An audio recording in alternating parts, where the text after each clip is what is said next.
Good morning. It's not your traditional Labor Day topic, but it is a fascinating story of triumph over tragedy and now empowering young people to ensure they have a brighter future. Our guest, Wendell Brown Sr., former college and professional football player, once imprisoned in China, also a former coach, now founder and president of Detroit's Be Elevated Youth Foundation. It's Sunday, September the 1st. I'm Chuck Stokes, and this is Spotlight.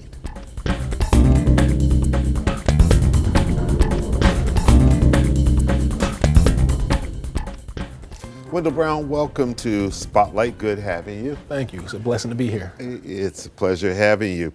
You have a fascinating story, so I want you to walk us through this story so that people can better appreciate what it is you're doing now and what is giving you the impetus to be so devoted to our young people. Let's go back. You're a linebacker at Ball State University. When was that roughly? From 2004 to 2009, graduated 2009, worked on my master's degree as well. Okay. So was a 3-year starter there. Okay. Now in the Sports Hall of Fame. All right, so you did okay then. Yeah, did pretty good, not too bad. All right. You left Ball State. At some point, you transitioned across the ocean to China. How did that happen? Just from my professional playing career, playing over in Canada, playing over in Europe, and had the opportunity to coach and play over in China. You did all those things before you went to China? Yes, sir. Okay. Yes, sir. So prior to that, and then went over to China to help out and coach the game of football. Mm-hmm. All right. You were sort of an ambassador? Yes. Kind of an American football ambassador, so to speak? Yes, I didn't even know they played football in China. I didn't either until I received the opportunity to go over there and help grow the game. Okay, all right, very good. So maybe they'll be playing the NFL one day. What part of China? Chongqing, China was where I was stationed, but traveled around the entire country, held football camps there as well, also English language camps as well. Okay. You ran into a rather tragic situation. What happened? One night out, I was out with some friends, and then I was attacked by multiple Chinese nationals. And after which, instead of taking the Chinese nationals to prison, they would attack me with weapons, and instead of... This was in a bar in China? Yes, and instead of taking those men to prison, I was the one imprisoned. Did you provoke the incident? No, actually it was just a random incident, and men just attacked me out of nowhere. They were looking to do damage to somebody? Yes, sir. Yes, sir. And I was the guy that they randomly picked that evening. Were you in the bar by yourself? I was there with one other friend, but at that moment I was alone. Okay. That friend didn't get arrested? No, sir. Okay. You got arrested? Yes, sir. Did the people who attacked you get arrested? No, nothing came about to them. And that was the thing that baffled myself and my family, was that I would be attacked by multiple men and be the one in prison for it. How many men? 2 men, okay, armed with weapons, knives and bottles. Did you get injured? Did they get injured? No one was injured. How did you get out of this predicament? I walked away. After I pushed the men away and stopped them from harming me, I walked away. Okay. At what point did you get arrested? Was it right there in the bar? It was at the bar a little bit later, probably like an hour later. The police came and security from the bar came and placed me in cuffs. All right. What year was this? This was in 2016. Okay. And you were in prison for how long? For 3 years. 3 years. So you were in prison during some of the COVID pandemic? It was right. It was prior to, yeah. I came home right before the world shut down. Glory be to God. And I understand from doing a little research that while you were there in prison, that you have very little contact with your family back here in the U.S.? Yeah. And you're from Detroit? Yes, I'm from Detroit, Michigan. And I had zero contact with my family outside of letters. No phone calls for over 2 years, no visits. So it was the strength of God. It was God breathing into me and keeping me covered, and not allowing my faith to waver, that though I was wrongfully imprisoned, that at some point I would be freed and my family and I, our pain would be relieved. The American Embassy was helpful? Yes, the American Embassy did all they could do as far as communicating with my family, communicating with me, working on my behalf to ensure that I could be released as soon as possible. I would imagine a lot of people become hardened in those situations, or distraught, and it can ruin someone's life. Yes. Well, I kind of kept the mindset that God chose me for a reason. You know, He kept His hands over me and kept me covered for a reason. So if I was to come out and be hardened and be upset, then I would still be locked away. I wouldn't be free. Even though I would be physically free, my mind and my spirit would still be encaged. So just to live in love, to live in light, and to allow my experiences and the experience that my family and I had to better others, to shed light for others, and to give others hope.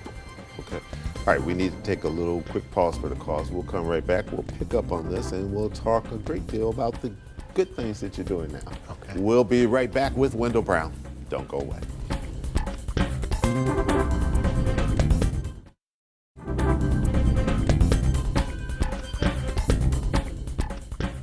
Welcome back to Spotlight. We're talking to Wendell Brown today, a man who at one time was imprisoned in China. He's a Detroiter, now back here doing some phenomenal things with our young people.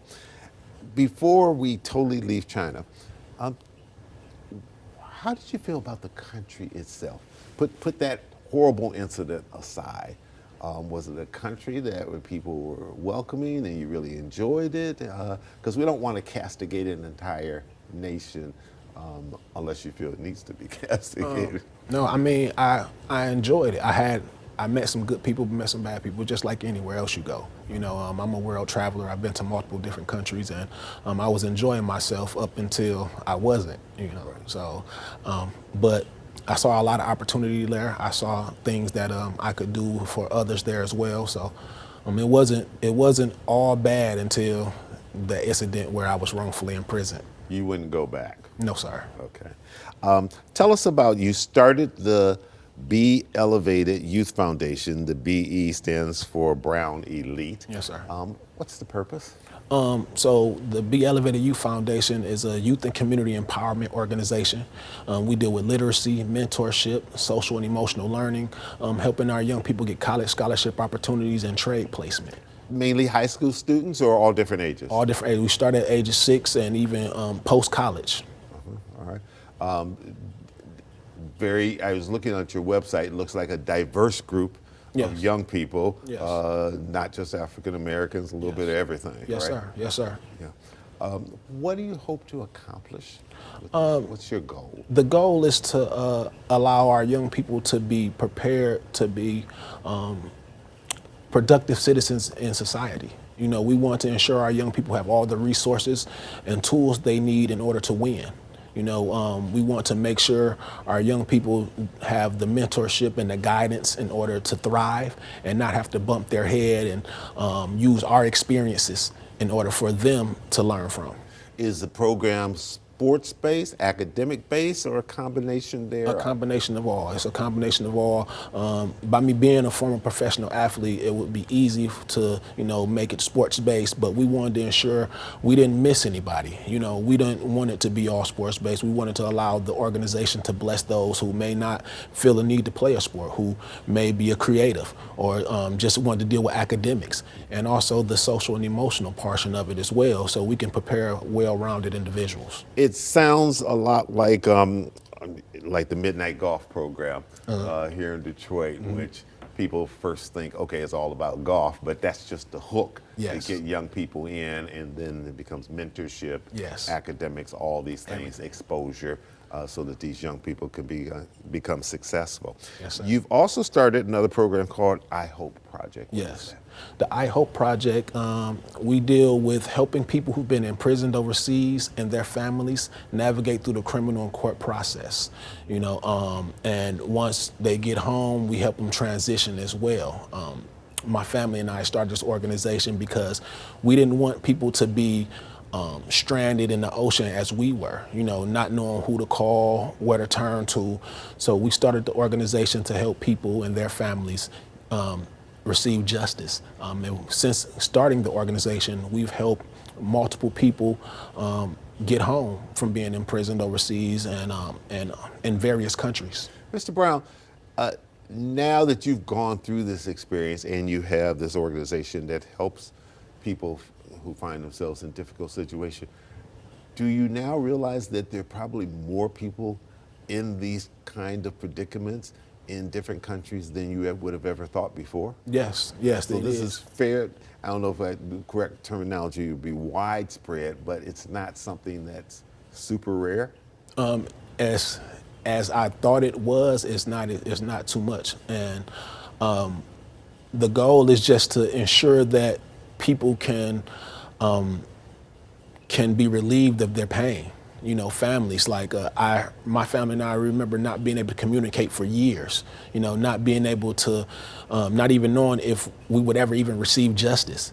So to relieve families of this pain is definitely something that we look forward to doing. Yeah, certainly this type of situation is getting more notoriety today. The Brittany Griner situation, others where they become almost political prisoners and are used by different countries to try to get something from America, or becomes a negotiating tool. Yes. And the higher the profile person, the more media attention it gets. But what you're telling me, and correct me if I'm wrong, is that this is happening in various places across the world with people who are super famous and people who are not super famous. Yes, sir. Yes, sir.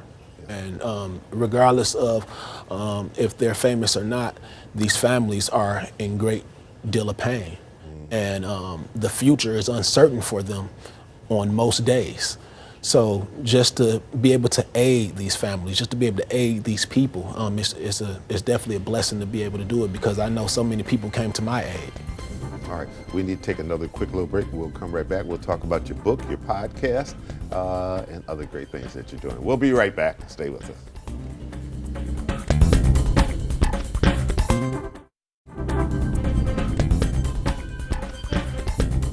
Mr. Brown, you've written a book. What's the title and what's the focus? NFL to prison cell, and the focus is overcoming adversity and elevating beyond bondage to mental and physical freedom. It details my life as a wrongfully imprisoned inmate in Chinese prison. I go through details what my daily life was like. I go through how I got there, and I go through how I got through it, where I was mentally, some of the tools and things that I practiced in order to not allow the darkness all around me to put my light out.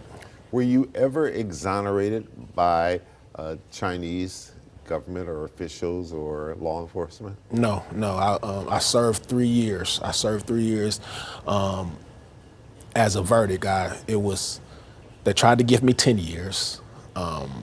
I received 4.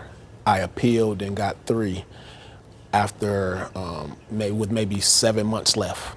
You had Chinese attorneys, I guess? Yes. There you go. Did you feel as though they were helpful and fair?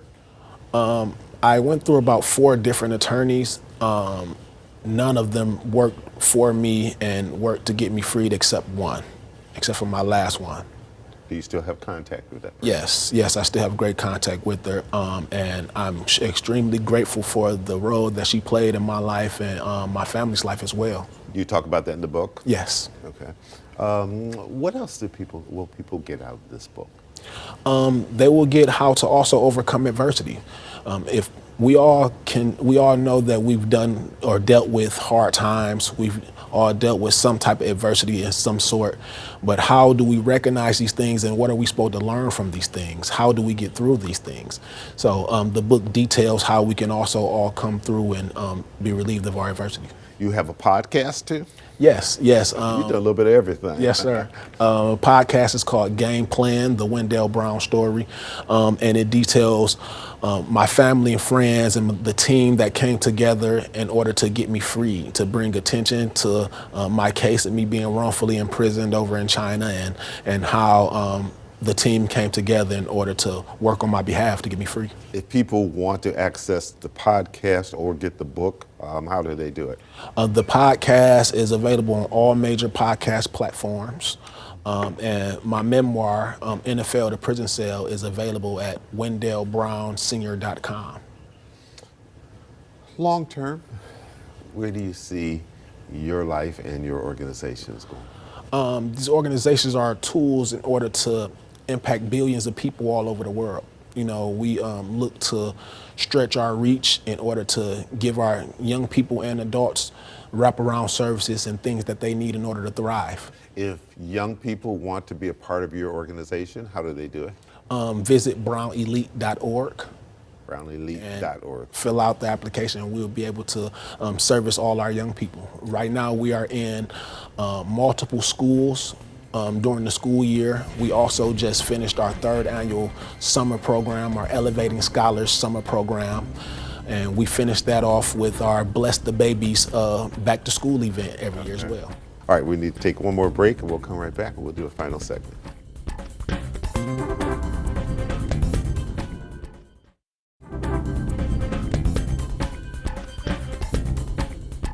When you got back to the United States, you met a man who's revered in this town, Ike McKinnon, former chief of police for the city of Detroit. Yeah. Did you know Ike before?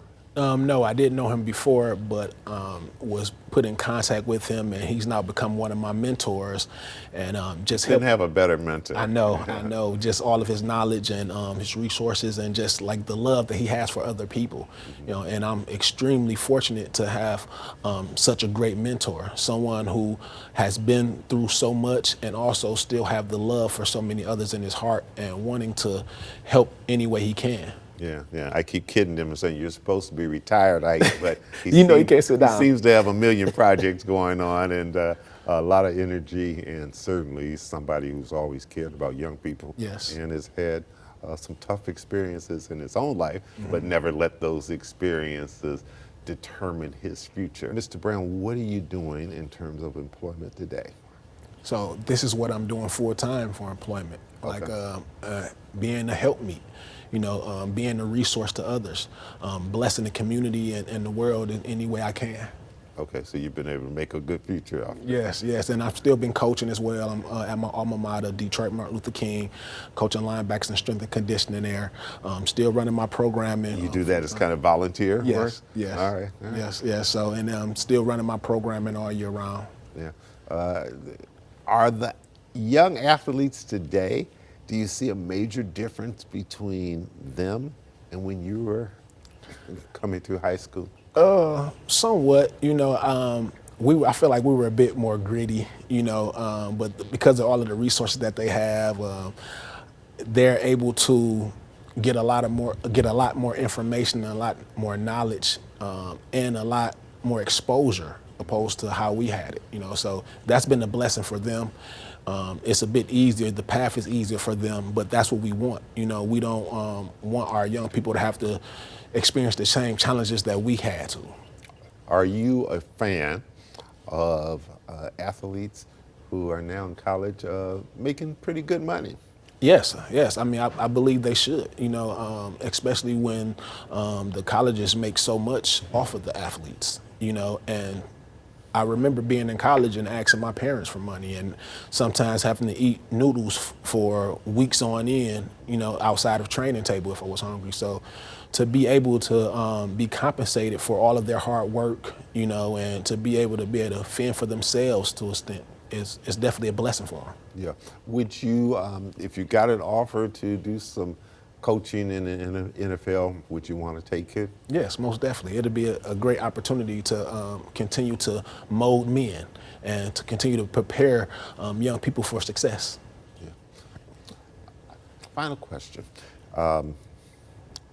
You're doing multiple things trying to give back to young people and set a great example. If there's big challenge, maybe even an obstacle that you face on a day-to-day basis? What is it? It would be collaborating the resources and the connections, because I know that in order to achieve goals, you have to do things together. It's all about collaborating. It's all about holding hands. So that's what we're looking for. We're looking to partner and collaborate with as many organizations as we can that have the same mindset and have the same goals in order to grow people. That way we can extend our reach and reach our goal to possibly impact the lives of billions of people all over the world. None of us ever know what life is going to hold for us. And at any moment, things can change for better or for worse. But when you look back on your life story as of right now, even though I'm sure you wouldn't want to go through what you went through again, right, has it maybe in some respects been a blessing in disguise that has given you now a focus that you might not have had before? Yes. It made me think about my life outside of athletics.